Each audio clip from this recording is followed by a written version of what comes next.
Welcome, everyone, to today's program. I am Kathy Brett with Becker's Healthcare.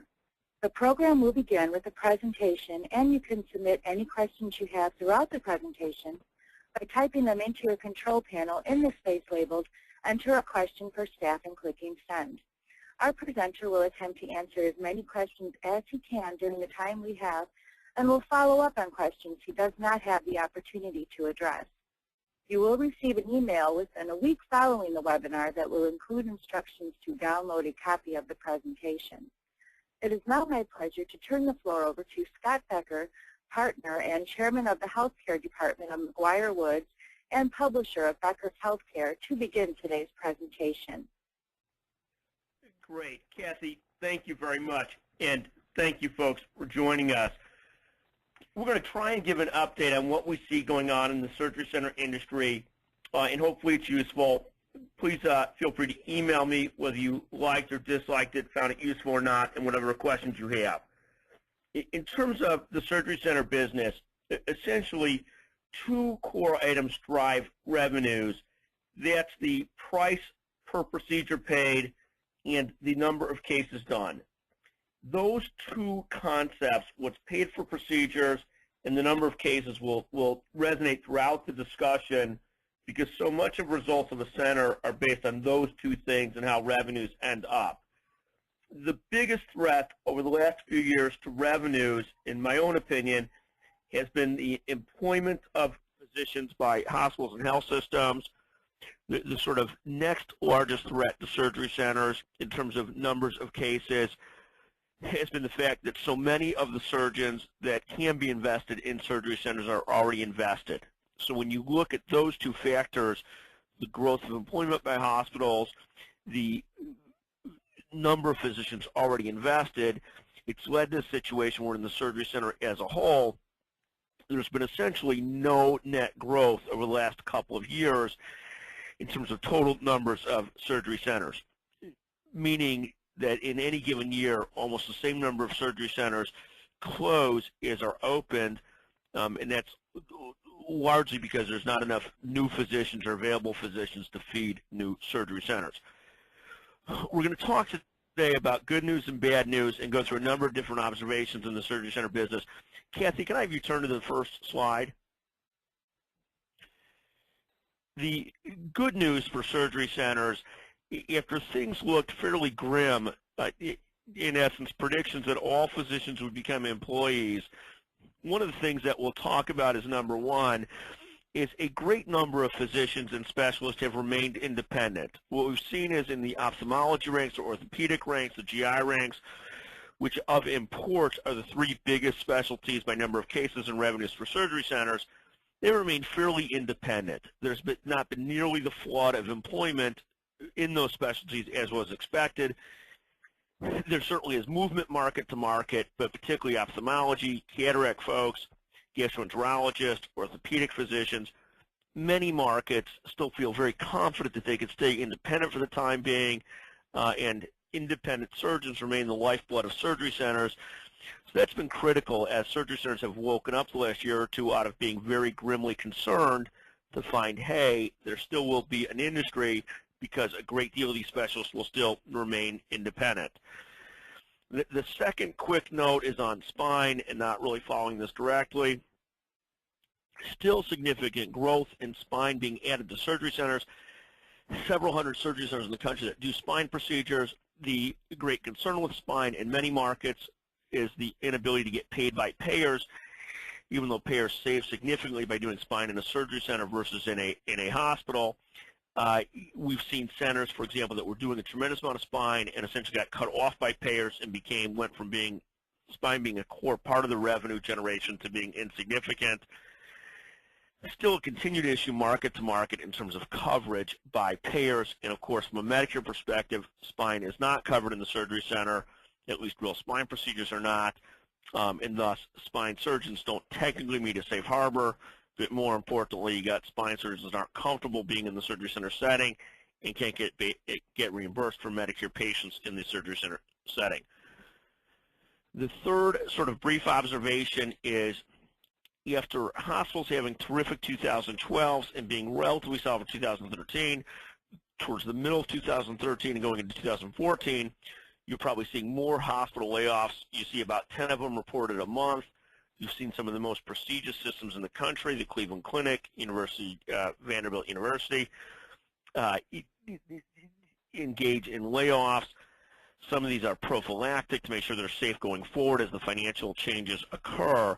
But one of the things that's happened as hospitals have, yes, consolidated, but increased layoffs and are facing more financial pressures than they have in a long time, is they've slowed down in their aggressive efforts to employ surgeons in many communities. They just don't have the money to lay out to do big employment deals while they're doing layoffs separately or trying to retain others, unless you've seen some slowdown in that. And any slowdown in employment is at the end of the day a net positive for surgery centers because it leaves physicians available for surgery centers. So the sort of obtuse view of this is that when hospitals face more struggles, it lessens them in their ability to compete and acquire physicians, and thus is a net benefit for surgery centers who don't lose as many of their potential customers, users, staff, physicians. Fourth big observation deals with high deductible plans. What you've seen in the country is sort of a slow adoption of movement towards the healthcare exchanges, but a significant adoption of people moving towards high deductible plans. You see 2 or 3 different things going on. You see many employers moving their beneficiaries, their employees, from better paying plans to lower paying plans, and that means they're often lower cost for the employer, but to get lower cost, the other payer may be paying providers less, and that ends up being a migration of patients from a higher paying payer to a lower paying payer. You've also seen substantial increases in high deductible plans. The world of healthcare is still somewhat fascinating. Had a colleague that was trying to get into surgery this week before the holidays for an ENT procedure and couldn't get operating room time, and that just resonates so differently than what you see in January, February, when patients are spending their own monies out of deductibles, and it's easy to get operating room time. And if I had a concern about high deductible plans, there's some slight positive that'll make patients better consumers of healthcare and move them to lower cost settings like surgery centers. But I think the overriding issue with high deductible plans is a negative, and that it'll make people much more careful about their healthcare spend, which we view as a net negative. A fifth point, and this sort of goes to, Kathy, let me have you turn the slide for a second. So I think in terms of high deductible plans and the migration of patients from better paying payers to worse paying payers, those are 2 negative, both reimbursement signs for surgery centers as well as, at least on the high deductible plans, will lead to perhaps reduced or less acceleration in case numbers as people are more careful about having their surgery done and when they can have it done. In terms of the long run for surgery centers, we believe there's 2 or 3 core strategies. One is you try and be so dominant in a market that it's very hard for somebody to go around you. You might have the most dominant orthopedic group or the most dominant group of some sort in the market, GI group, ophthalmology group, that you built your surgery center around, that you become so critical that it's hard for somebody to live without you. The other alternative is to run such a lean surgery center that you could withstand changes in cost pressure, changes in reimbursement, and changes in case numbers because you're running so lean, you're open just a couple days a week, you don't have an outrageous size space, you're careful on your spending, and thus you could do well even with not some of the macro benefits that used to be in the market, meaning tons of physicians and higher paying patients. Sixth point, which is again just a simple blocking and tackling point, is that increasingly great payer contracts are critical, at least as good as you can get. One of the fascinating studies shows that, a colleague of ours talked to 12 or 14 different payers in the last couple of months, and they found that payers on average weren't reducing reimbursement to surgery centers. In fact, they saw some slight uptake per payer and what they're paying, not significant. But the interesting point was the lower reimbursement's not coming from a specific payer reducing reimbursement. It's from the movement of patients from a Blue Cross plan, which might be reasonably well paid, to a United or Cigna plan, which is worse paid. So it's often not so much that any specific payer is reducing rates, it's that the payer that's lower cost to the employer is picking up market share and doing more business, and thus a surgery center is having to see more of their patient business through a lower paying payer or out of network. In any event, doing as well as you can on payer contracts, particularly as out of network gets tougher and doing great billing collections becomes more important than ever. The billing collections, as all of you on the phone know, comes a much greater percentage today from your patients than it used to, still significantly from payers, but more and more from patients, and we'll talk more about some of the different consequences of that in a little bit. In terms of surgery centers, we're still in a world where you are physically is often critical. In small towns, you used to have relatively decent reimbursement because the employers weren't so organized to drive down reimbursement. The flip side is in many of the small towns today, there are a minimal number of independents, so it's very hard to find new surgeons or to recruit surgeons to those markets. Over the last 10 years, I'd say that the interest in larger market surgery centers has increased.